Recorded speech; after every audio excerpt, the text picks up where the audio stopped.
Praise the Lord. சிலுவையில் அன்பின் பொறுப்பு. சிலுவையில் துன்பப்பட்டு கொண்டிருந்த இயேசு அவர் தனது வலியை விட மற்றவர்களின் வாழ்க்கையை நினைத்து கொண்டிருந்த அன்பின் பொறுப்பு. யோவான் 19:26-27.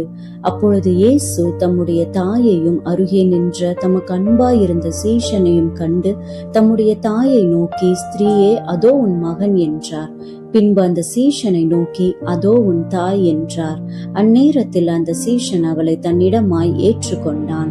சிலுவையில் வேதனை அனுபவிக்கும் அந்த நேரத்திலும் இயேசு அன்பை மறக்கவில்லை.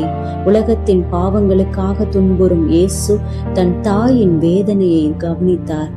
அவர் தனக்கான வலியை விட மற்றவரின் தேவையை முன்னிலைப்படுத்தினார்.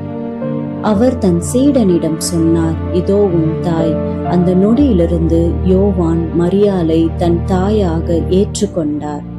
இந்த வசனத்தில் நாம் கற்றுக்கொள்வது, நாம் ஒருவருக்கொருவர் அன்பு காட்டுவது மட்டுமல்ல, அவர்களை பொறுப்புடன் கவனிப்பதும் நம் கடமை. இந்த அன்பின் பொறுப்பு நாம் வெளிப்படுத்துகிறோமா என்று சிந்திப்போம். சிலுவையில் இருந்தாலும் அன்பின் பொறுப்பை கற்றுக் கொடுத்தவர் இயேசு.